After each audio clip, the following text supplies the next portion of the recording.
मेरी ननद आई थी। यूं जब भी कोई डिलीवरी केस ननद के पास आता तो वो फौरन मेरे शौहर के पास भागकर आती और कहती, मुबारक हो, जल्दी चल, नया केस आया है। तो शौहर इतना खुश होता कि मुझे 20,000 देकर कहता, जाओ तुम शॉपिंग करने चली जाओ। मगर जब मेरा शौहर डिलीवरी करके वापस आता तो शदीद थका हुआ होता। मैं बहुत हैरान होती। एक दिन छुपके से ननद को डिलीवरी करते देखा तो मेरी चीखें निकल गई, क्योंकि वहां तो शौहर, मैं परेशानी से घर में इधर उधर टहल रही थी और अपने शौहर का इंतजार कर रही थी, जो मेरी ननद को लेकर रात की इस पहर बाहर गया था।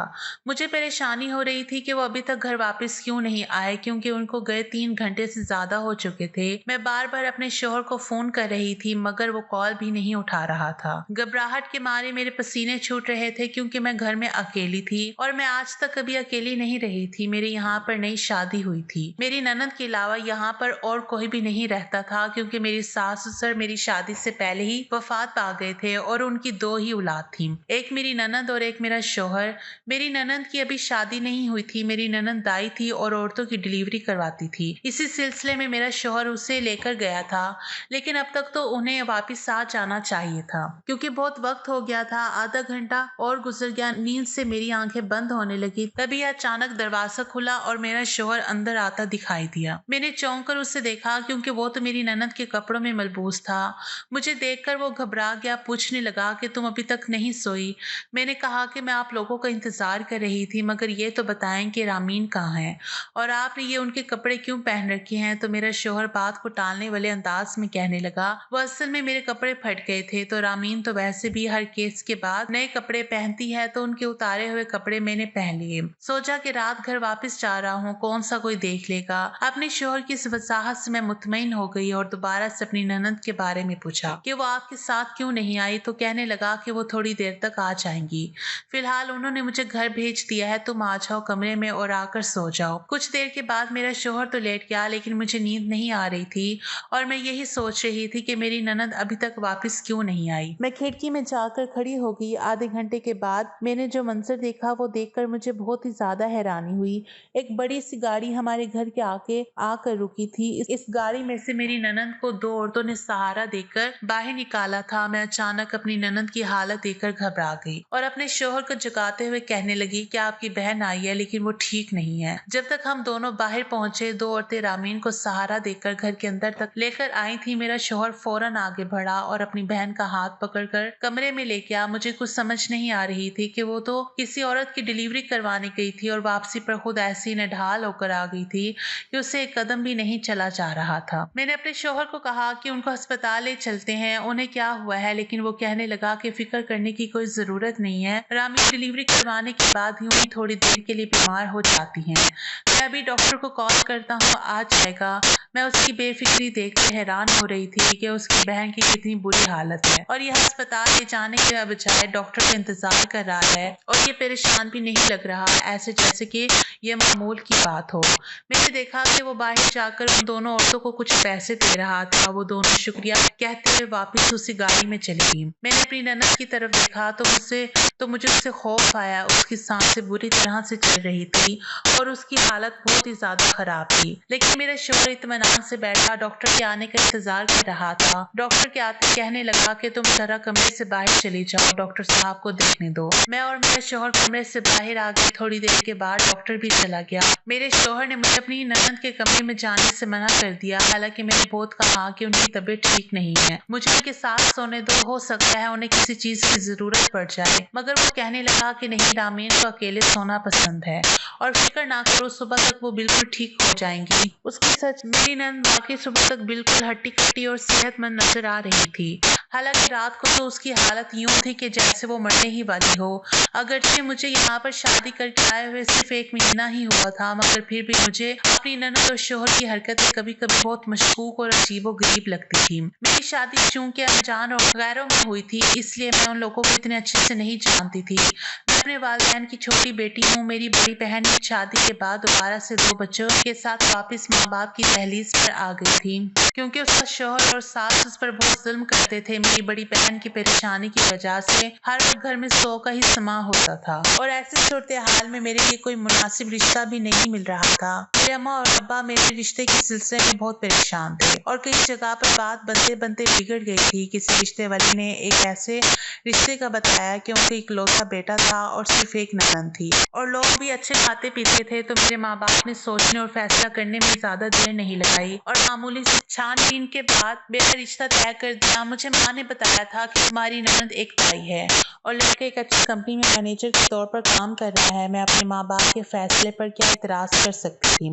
इसलिए चुपचाप हाँ कर दी और ब्याह कर उन लोगों के घर पर चली आई।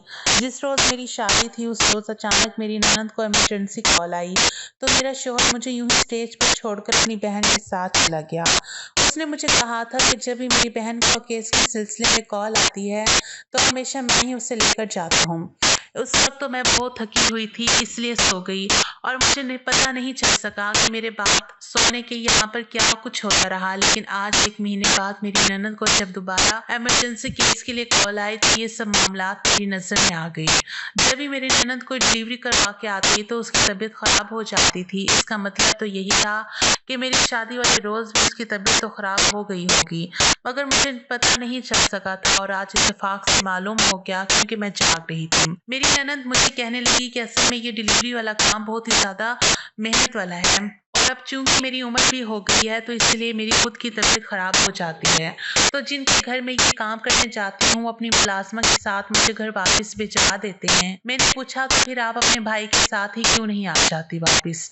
तो रामीन कहने लगी कि तुम तो मुझसे ऐसे सवाल जवाब कर रही हो जैसे तुम पुलिस हो और मैं कोई चोर हूँ। तुम्हें ऐसा क्या मुझ पर शक हो गया है? ननद की बात सुनकर मैं शर्मिंदा हो गई और कहने लगी कि नहीं नहीं ऐसी कोई बात नहीं है, मैं तो वैसे ही पूछ रही थी। मुझे अम्मा ने शादी से पहले समझाते हुए कहा था कि तुम्हारी बड़ी बहन पहले ही 2 बच्चों के साथ हमारे घर पर है तो तुमने कोशिश करनी है कि अपनी ननद और अपने शौहर के दिल में अपना मुकाम पैदा करो, उनको कभी किसी शिकायत का मौका नहीं देना, क्योंकि हम अब किसी तौर पर भी एक और बेटी का दुख बर्दाश्त नहीं कर सकते। और मैंने अपने माँ बाप की इस बात को पल्लू से बांध लिया था कि चाहे कुछ भी हो जाए मैं लौट कर अपने घर वापस नहीं जाऊंगी। वैसे भी मेरी ननद और मेरे शौहर का रवैया मुझसे अच्छा ही था। वो ना मुझ पर बिला वजह की रोक टोक करते थे ना ही पाबंदियां लगाते थे, सब कुछ अच्छा जा रहा था। अचानक फिर से आधी रात को एक दिन मेरे शौहर के मोबाइल पर कॉल आई।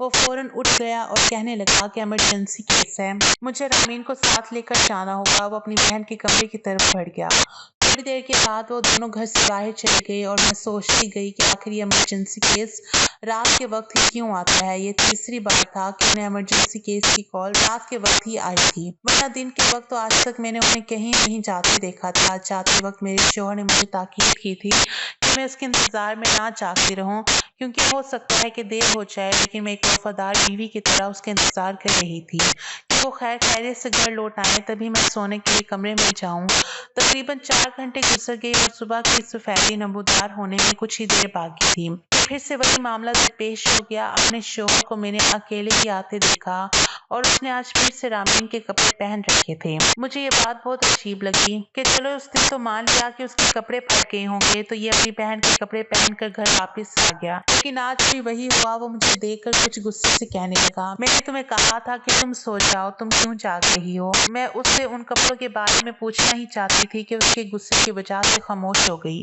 और कुछ भी ना पूछा। न जाने क्यों लेकिन मुझे यह एहसास हो रहा था कि शायद उसने इसीलिए मुझे डांटा और गुस्सा किया है ताकि मैं उनसे उन कपड़ों के बारे में कोई सवाल न करूं। आधे घंटे के बाद मेरी ननद भी लड़खड़ाते हुए 2 मुलाजिमों के सहारे एक बड़ी सी गाड़ी से निकली और घर के अंदर आ गई। आज भी रामीन की हालत बहुत खराब लग रही थी और मेरे बार बार कहने के बावजूद उसने उसी डॉक्टर को बुलाया जो उस दिन भी आया था। वो डॉक्टर और मेरा शौहर मेरी ननद रामीन के कमरे में थे और मैं कमरे के बाहर खड़ी थी। तो अचानक मेरे कानों में डॉक्टर की आवाज आई और मैं चौंक पड़ी। वो मेरी ननद से कह रहा था कि अब तुम्हें ये काम छोड़ देना चाहिए, तुम्हारी भाभी है ना, तुम उससे ये काम क्यों नहीं करवाती? जाती। मैंने हैरान होकर अंदर झांका तो वो मेरी ननद को इंजेक्शन लगा रहा था और मुसलसल उसे यही कह रहा था कि तुम अब ये काम ना करो, तुम्हारी सेहत इजाजत नहीं देती, अपनी भाभी को सौंप दो ये काम। मैं परेशान हो गई कि ये डॉक्टर क्या कह रहा है। उसका दिमाग तो खराब नहीं हो गया? भला ये वाला काम मैं कैसे कर सकती हूँ? मैंने ये काम पहले कभी नहीं किया। वो तो एक दाई थी और मैं तो हरगिज इसकी जगह ये काम नहीं कर सकती थी। डॉक्टर बाहर निकला तो मेरी तरफ एक गहरी नजर से देखते हुए मेरे शोहर को अपने साथ आने का इशारा करके वहां से जाने लगा। जाते जाते उसकी बात मेरे कानों में पड़ी। वो मेरे शोहर से भी यही कह रहा था कि अब अपनी बहन को छोड़कर अपनी बीवी से ये काम लो, फायदे में रहोगे। मैं गुस्से से अपने कमरे में आ गई कि डॉक्टर का तो दिमाग खराब हो गया है कि ऐसी बात कर रहा है। खैर मैंने उस बात को जाने दिया, लेकिन मुझे इस बार शक हो चुका था और मुझे समझ नहीं आ रही थी कि ये क्या मामला है कि मेरा शोहर जाता तो अपने कपड़ों में है, लेकिन जब वापस आता है तो उसने मेरी ननद के कपड़े पहने होते हैं। ये काम हर महीने होता था। कभी कभी अचानक ही रात को मेरे शोहर को कॉल आती और इमरजेंसी का कहकर अपनी बहन को लेकर चला जाता और फिर से वही सारा कुछ दोहराया जाता।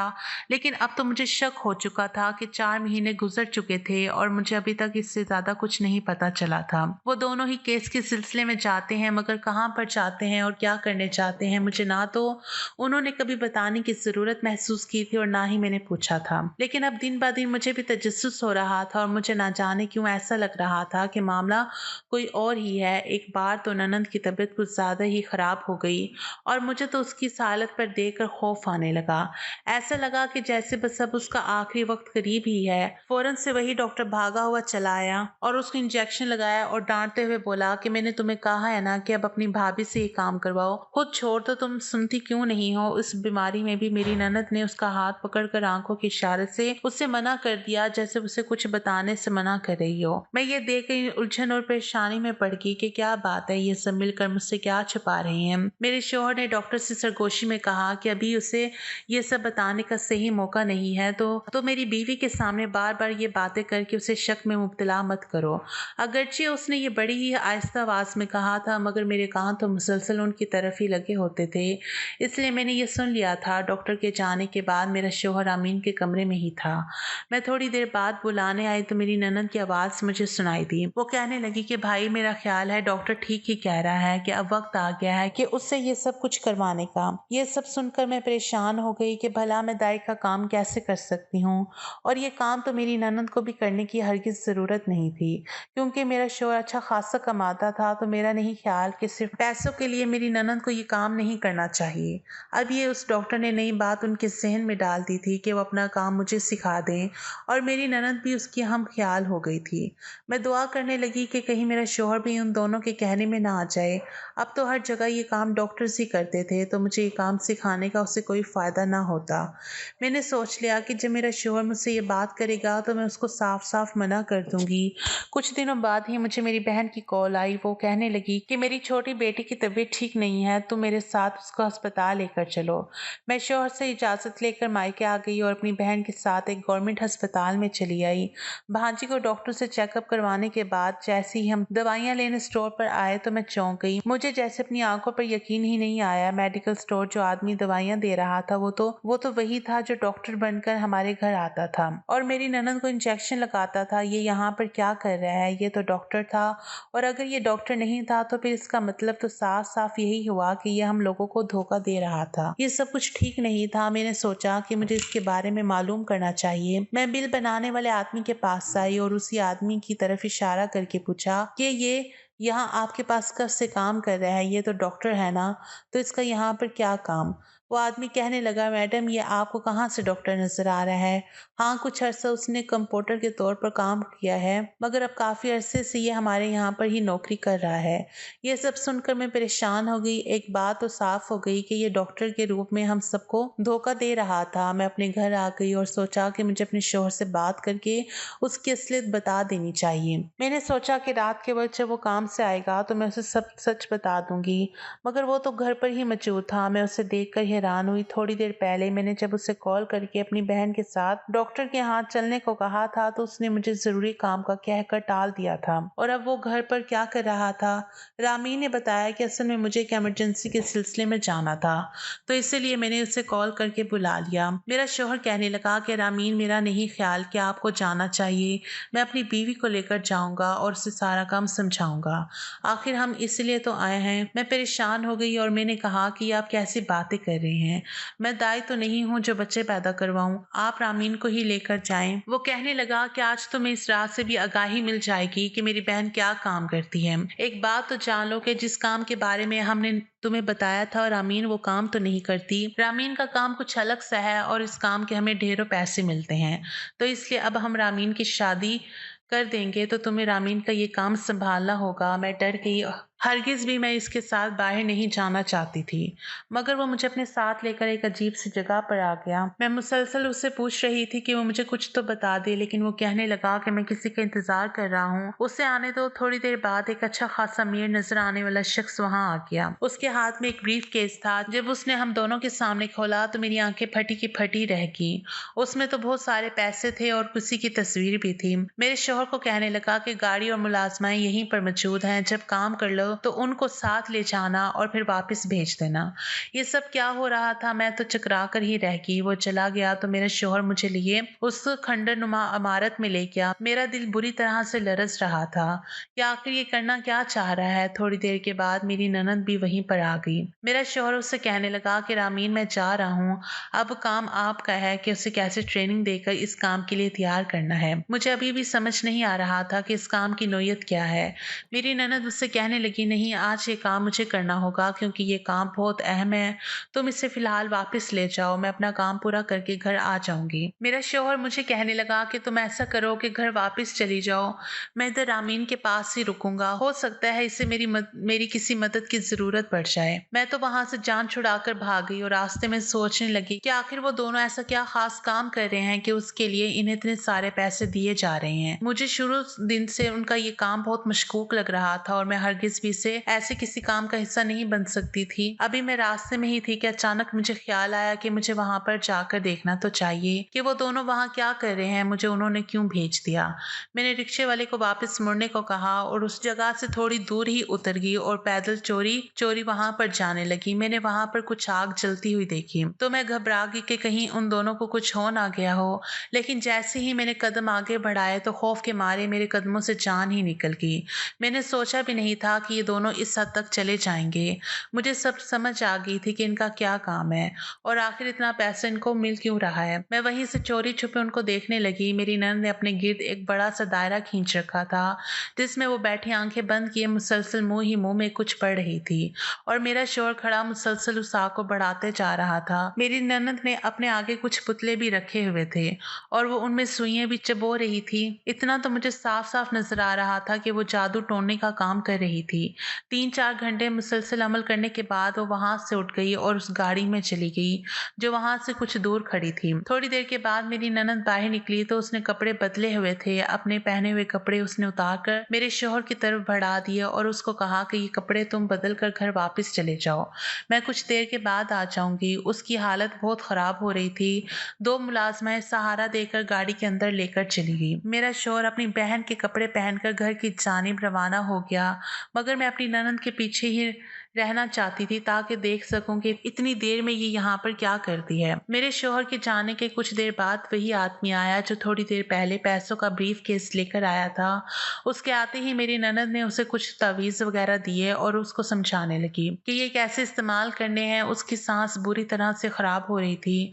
जल्दी दोनों मुलाजमों ने उसे गाड़ी में डाला और गाड़ी स्टार्ट हो गई। मैं समझ गई कि अब ये गाड़ी घर की तरफ जाएगी। मैं भी जल्दी से वहां से हट गई और रिक्शा लेकर जब घर पहुंची तो दोनों बहन भाई मेरा इंतजार कर रहे थे। वो डॉक्टर भी वहीं पर मौजूद था। मेरा शोहर मुझे देखते ही पूछने लगा कि तुम कहाँ थी और अब कहाँ से आ रही हो। मैंने कहा कि मैं उधर ही थी और मैं वहीं छुप कर देख रही थी कि तुम लोगों का क्या काम धंधा है और तुम लोग क्या काम करते हो, और मैंने सब कुछ अपनी आंखों से देख लिया है। एक पल को तो मेरा शोहर घबरा गया और आमीन भी, लेकिन फिर वो हंसते हुए कहने लगा कि चलो अच्छा हुआ तुमने खुद ही देख लिया। वैसे भी हमने तुम्हें यही काम तो सिखाना है क्योंकि तुमने ही امین کی جگہ سنبھالنی ہے۔ اس کی شادی کے بعد میں نے کہا کہ میں ہرگز بھی یہ کام نہیں کروں گی، نہ ہی میں تم لوگوں کا ساتھ دوں گی، بلکہ یہ سب غلط ہے، تم لوگوں کو یہ نہیں کرنا چاہیے۔ میرا شوہر کہنے لگا غلط ہے لیکن غیر قانونی نہیں، یہ جرم تو نہیں ہے، بہت سے لوگ ایسا کرتے ہیں۔ تو میں نے کہا کہ ہاں بہت سے لوگ ایسا کرتے ہوں گے، مگر کسی نیک انسان پر، خاص طور پر جب کہ وہ مشہور وزیر بھی ہو، تو اس پر جادو ٹونا کرنا اور اس کو اس کے مقصد سے پیچھے ہٹانے کے لیے اس پر وار کرنا، یہ سب چیزیں غیر قانونی اور جرم میں آ جاتا ہے۔ میرے شوہر نے چونک کر مجھے دیکھا اور اپنی بہن کو کہنے لگا کہ یہ ضرورت سے کچھ زیادہ ہی جان گئی ہے، اس کا کچھ نہ کچھ تو کرنا ہی ہوگا۔ اسی پل آواز آئی کہ اس کا نہیں، اب تو تمہارا کچھ کرنا ہوگا۔ پولیس آ چکی تھی کیونکہ میں نے یہاں پر آنے سے پہلے انہیں کال کر دی تھی۔ شک تو مجھے ان دونوں پر کافی دنوں سے ہو رہا تھا، مگر آج اپنی آنکھوں سے دیکھ کر میں یہ جان گئی تھی کہ یہ معمولی کام نہیں ہے، بلکہ عام جادو ٹونے سے ہٹ کر کسی بہت ہی اہم خاص مقصد کی خاطر یہ سب کچھ ہو رہا تھا۔ بعد میں ان لوگوں نے تفتیش کی، ساری کہانی معلوم ہوئی۔ وہ کچھ یہ تھی کہ شوہر اصل میں کمپاؤنڈر ہی تھا، مگر جان بوجھ کر ڈاکٹر کے روپ میں آتا تھا تاکہ کسی کو شک نہ ہو۔ وہ 3 سال سے یہ کام کر رہے تھے، کوئی عام سا جادو ٹونا نہیں تھا، وہ ظاہر عشق کا جادو کیا کرتے تھے۔ سارے عشق کسی ایسی جاتا ہے جس کو کوئی لڑکا پسند کرتا ہو اور وہ لڑکی اس کو نہ چاہتی ہو، تو اس صورت میں اس پر ایسا کڑا جادو کرتی ہے کہ وہ لڑکی خود بخود اس لڑکے کے پاس آ جاتی تھی اور اس مقصد کے لیے یہ رات کو عمل کرتی تھی۔ دوسری طرف ہانڈی کا جادو یہ ان لوگوں کے خلاف کرتی تھی جن کو کوئی دوسرا اپنا حسد میں نقصان پہنچانا چاہتا ہو۔ یہ جادو انتہائی کڑا ہوتا ہے اور اگلے بندے کو نفسیاتی بنا کر آخر کار قبر میں ہی اتار دیتا تھا۔ بڑے بڑے اعلیٰ عہدوں والے اس لڑکی کی کلائنٹ تھے اور اس سے خدمات حاصل کرتے تھے، کیونکہ یہ دونوں عمل بڑے ہی کڑے اور سخت ہوتے تھے اور اس میں بہت توانائی صرف ہوتی تھی، اس لیے اتنے عمل کو کرنے کے بعد اس کی خود بھی طبیعت خراب ہو جاتی تھی۔ پھر وہ اپنے کپڑے اتار کے اپنے بھائی کو دے دیتی تھی تاکہ وہ پہن لے، تاکہ اس کے بھائی کو اس کا تھوڑا بہت علم منتقل ہوتا رہے۔ پھر جب وہ گھر آتی تو ان کا ساتھی اس کو ڈاکٹر کے روپ میں طاقت کا انجیکشن لگانے آتا تھا جس سے اس کو سکون مل جاتا اور وہ سو جاتی۔ وہ آدمی ہی ان کے لیے ایک کلائنٹ ڈھونڈ کر لاتا تھا۔ ان تینوں کا منصوبہ یہ تھا کہ وہ مجھے اپنی جگہ یہ سب سکھا دیں گے اور بھابھی اپنی نند کا کام سنبھالے گی۔ آج دوپہر میں جس شخص کے ساتھ اس کی ڈیل ہوئی تھی، میں نے ان لوگوں کی ساری باتیں سن لی تھی۔ مجھے معلوم ہوا تھا کہ وہ آدمی مشہور وزیر پر ہانڈی کا جادو کروانے آیا تھا تاکہ اس کو نقصان پہنچا سکے۔ میں نے واپس آتے ہوئے اس وزیر کو اور پولیس کو اس بارے میں سب کچھ بتا دیا تھا۔ یہی وجہ تھی کہ میرے گھر آتے ہی پولیس بھی آ گئی اور ان لوگوں کو گرفتار کر لیا۔ آج وہ لوگ جیل میں ہیں اور میں خلا لے کر اپنے ماں باپ کے گھر میں ہوں، مگر مجھے خوشی ہے کہ میں نے غلط کا ساتھ نہیں دیا اور وہی کیا جو ٹھیک تھا۔